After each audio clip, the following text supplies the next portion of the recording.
Hello and welcome. My name's Corbin and you're watching episode 7 of the BloomCraft SMP.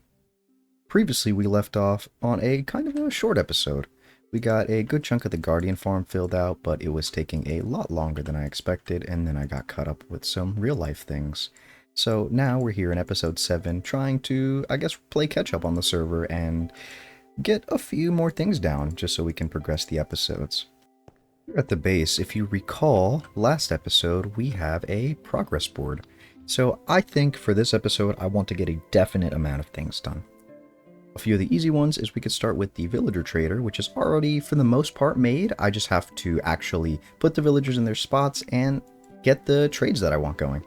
As well as I think I'm going to do some semi-auto farms, maybe like a wheat, a nether wart, and maybe pumpkin and melon. And then from there, I think I want to do a few tedious things, like get rid of all of the torches in the base and start putting some sort of lantern lighting or glow shroom lighting, and maybe even work on our nether tunnel, because a lot of the people on the server have been prioritizing the nether highways, and I feel like it's a shame that my tunnel is probably the least developed, because I use it not as much as I should. So I think that we should do our part and maybe get a few blocks down. As well as I'm also considering in the near future getting started on the dock just outside of the base. Well, you probably can't see it from this map, but over where we were planting our sugarcane and on the, well, I guess behind me over here, oops, over there is where we're going to have the dock area. Probably going to span the entirety of this whole shoreline, and I want to collect blocks for that, or at least make it easier for myself to collect blocks for it. It's going to be a combination of spruce, dark oak, and probably regular oak for the actual wooden paneling of the dock, but then it's going to be probably a whole bunch of mud block and pathway blocks in between buildings. So let's get started on what we know for sure though, and the villager trader. So up here is where we made progress on the villager trader, and as you can see, we got quite the people that need their slots. So I think that I'm going to just kind of cart them around and put them in their positions. Cryptic had encouraged me to leave them in mine carts, but I think they look a little bit better if I just leave them standing. So yeah, we're going to do that here, and I'm going to probably look at a resource or something that tells me what villagers trade what, and start kind of planning out what I want to do with them. Because as you can see, I left a little slot behind each of their chambers, just where the block for their job is going to be.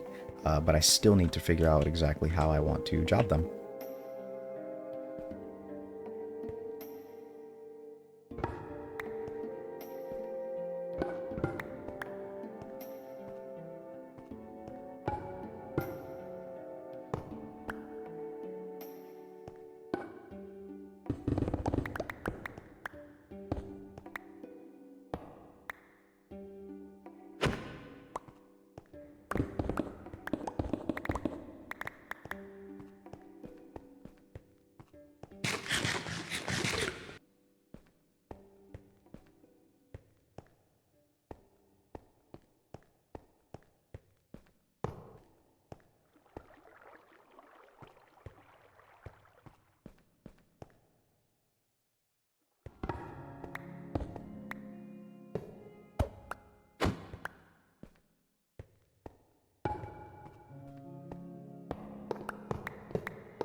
So I wanted these first three to be the librarians so that I could get my primary books of Mending, Efficiency 5, and Unbreaking 3. Then moving on, we have 3 of the looms because, well, specifically I wanted them to trade for white wool first because I can make white wool out of string. And when I do end up making the mob farm, I'll get a bunch of string. But really, this will eventually turn into a shepherd that will produce, or that will trade for white dye, and I can turn bone into white dye, so these guys can produce me emeralds with both the wool and bone. The clerics are just going to be to get rotten flesh traded up for the same purpose of when I get a mob grinder up. And then these guys on this wall are pretty much exclusively for emerald trades. Most of them, or some of them, are fishermen for the same reason that you could turn string into emeralds, as well as I think after there's a cod trade for when I get the Guardian farm up. And then there are some farmers, because now is going to be around when I work on the automatic farms. I'll eventually pretty this place up a bit, but the villagers are now in place, and I went ahead and shut off the villager breeder with lava. However, I think this guy's not supposed to be here. I think this guy got through somehow. But, oh well. He probably clipped through the wall and slept in the bed. There were a bunch of villagers, so that could have been what happened. Anyways, the villager breeder's disabled, and now we can get on the farms.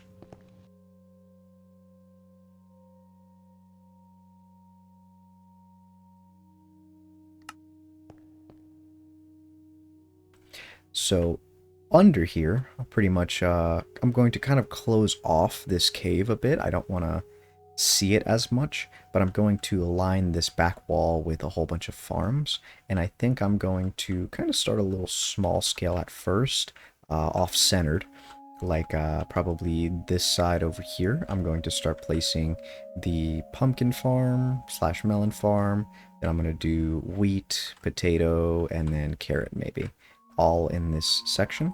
And I think I want to save the centermost column here for whatever mob farm design I choose.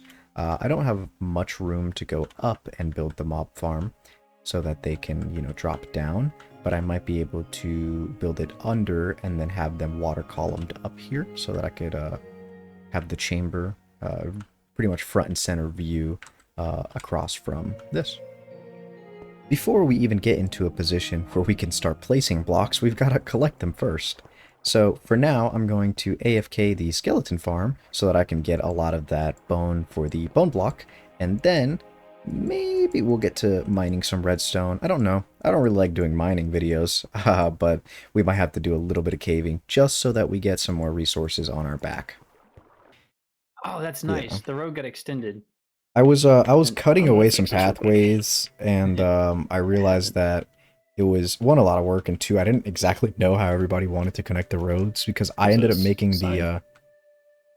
the shopping district portal centered, but it was off-centered to the actual roadways, so everybody else figured it out. Have you been to the new portal location at all? Yeah, it was in the woods, wasn't it? Yes, so it's in my custom forest that I built. Yeah. No, I wasn't considering this. Like, this is a cool technique. Yeah. It's the cobbled deep slate into the top end of the andesite texturing. And then I never finished up the birch trees. Like, that was supposed to be my next episode, and I mean, it still looks really good because yeah. In a way it's like it almost feels like chorus fruits. Oh, yeah. It could also be kind of like a fungus. Like giant mushrooms. Yeah, I'm really happy with how this turned out. I might go back through the leaves and adjust them a little bit, because they're kind of... It took me like 4 hours to place the leaves. How many... Here, let me look at the stats. Ouch. Oh, you're like, oh, way over here. Yeah, I'm by, This is the fun part. This is how... Well, I guess you can go... That was terrifying. I don't like that. Oh, that's a... okay. Have you been to Freebie and... No, hey, where is it? It's the fidget room, I think is the sound. It's right here. Welcome to Freebie and Oiter's fidget room. Oh, it's my... It's not this room. It's not this room. It's this one. It's over here. I hate this place. Yeah, this one. It's Look awful. at this. It's a copper golem. Oh yeah, there's also that too. That is the worst sound ever. So there's two ways to get to my portal. Where are we going? There's two. You can either go through Oiter's portals, like you actually just walk through them. Don't actually stand them, or you can go this way. Oh, I see. Ooh. How do we get in? Great question. I don't have a door. Because the portal is supposed to be the way in, but I haven't moved the portal yet, so I just break in. Okay. Oh, this is cool. I do like this. It's over here. There we go. Block. Oh, yeah. There's a block here. Yeah, that's mine. I just okay. Ready? 3, 2, 1. Oh well.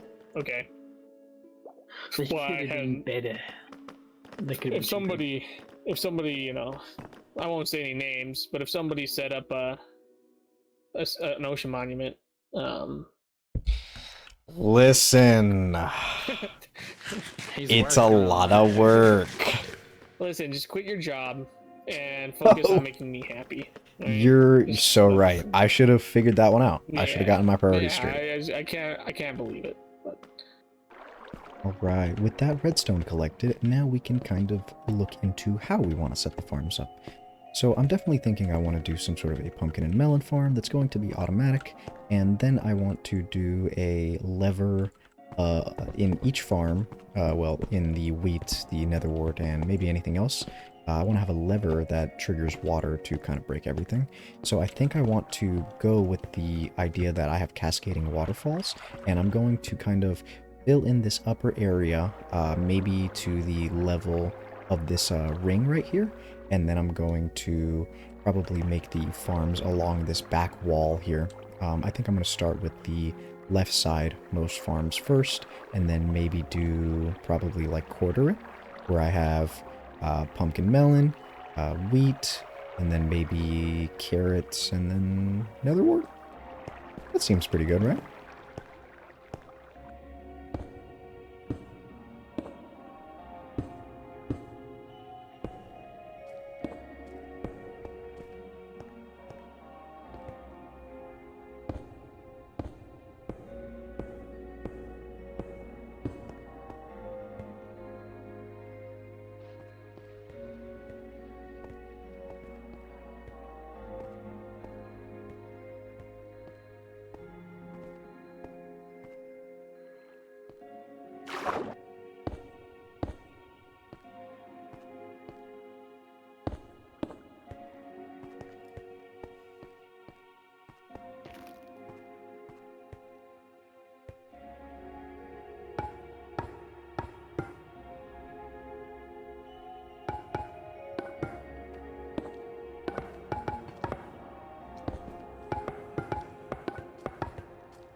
Alright, now we're back here in real time. I got the pumpkin and melon farm set up. This actually took a little bit longer than I thought, only because the powered rails, the way I was doing it, was I was putting a redstone block right under the rails, and it was bud powering the pistons under it. So I had to reroute and situate the blocks in the back corners so that I can get the minecart running through in like an S shape. And then I have a simple hopper unloader up here spiraling down these chests so that we get all of our goodies at the bottom chest, and it stacks it all the way up. I don't particularly need a ton of pumpkins and melons, but the fact that this is now automatic and it's going to go in the background will just generate a whole bunch over time in case we want to do trading with villagers for them.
Well, that was a lot quicker than the pumpkin and melon farm because I don't have to use rails. But here we have the sugarcane farm. It's kind of crude, maybe a little ugly, but I didn't want to have to troubleshoot how I was going to run the water, so I just decided to waterlog some leaves. I think I'm going to come back and maybe cover it up with some stairs or something interesting in the front side, but I do know that I want like a glass face here.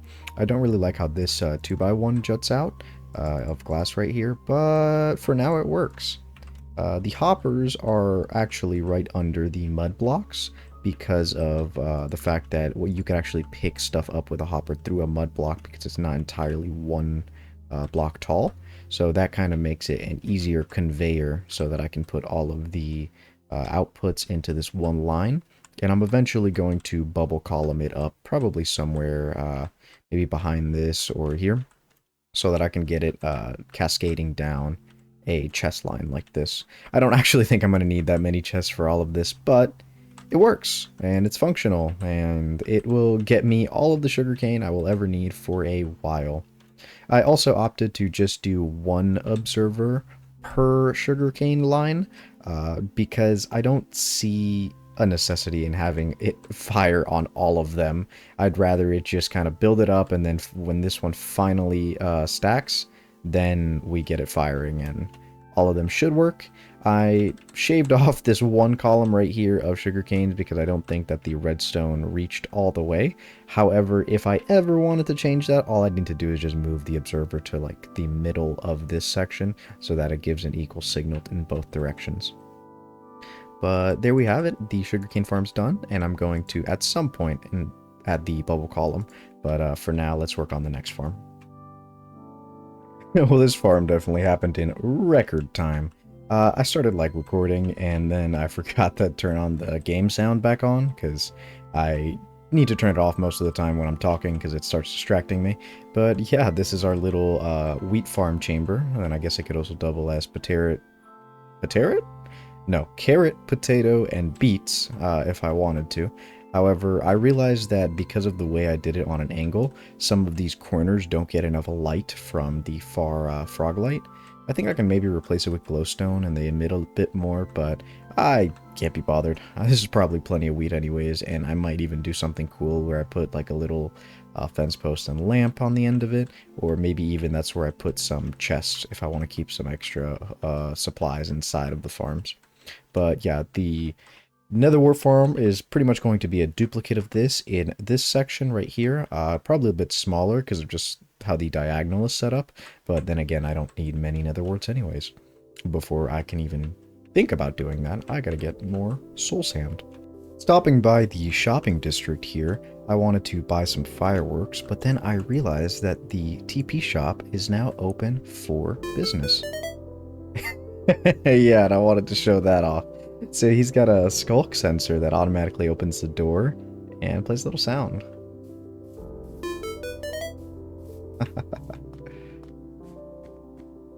That's cool. So this is supposed to be an everything shop? Ah, I see. So he's kind of 1 diamond for 2 stacks. So he's just got random chests everywhere with a whole bunch of cool stuff. Maybe we'll buy some things.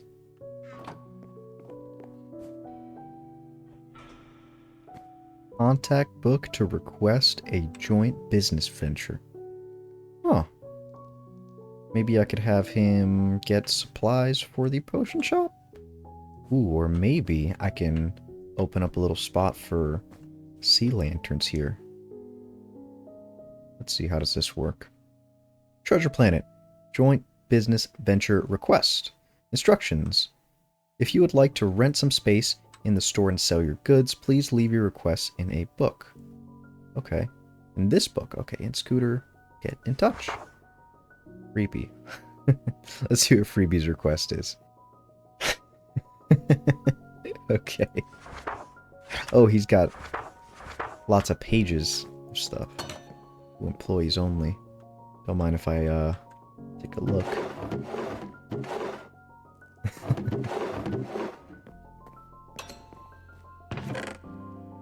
Man, I really like this shop. It's a nice, quaint little shop. Was this secret? It is. Oh, it's... Okay, it's just a shortcut. He's got them everywhere. Oh, there we go. It's a neat little store.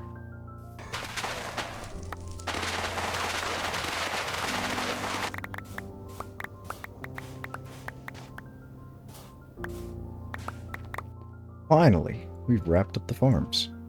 I'm not too big a fan, probably not my best work when it comes to aesthetic building and cosmetics, but it fits the theme. It's nice to look at, especially when you're sitting up here on this balcony.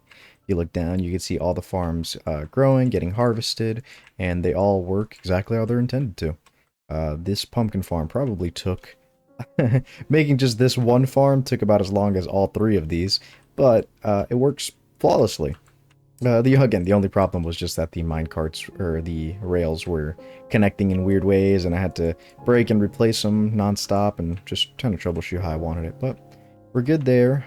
We've obviously seen that these have been getting sliced and getting, pushed into that bottom hopper, and these are just completely manual farms over here for my wheat and netherwort needs. Yeah, so now let's get going on some other fronts. Proceeding forward, we now are going to work on the Nether Highway, and I think I have a pretty interesting idea just so it looks like the theme of my base. However, I'm going to have to collect just a few more bone blocks and maybe even some diorite because I am running low.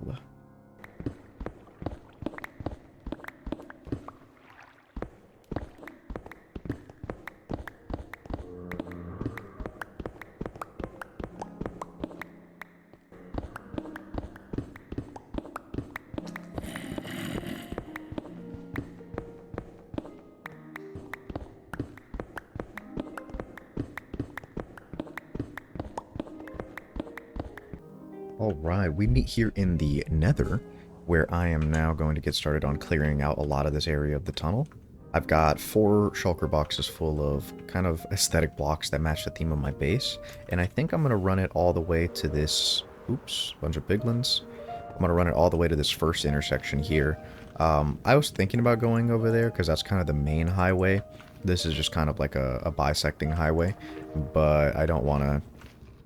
Or maybe I should do this part over here, because this isn't necessarily my section. Over here is where my base is at. But I'll show you what I mean, because we have a bunch of work going down on the highway, as well as this kind of got marked out as my spot. But I don't think anybody knows that this is my base, because there's no sign for it yet. So maybe I'll change it up a bit.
Alright, the highway is complete.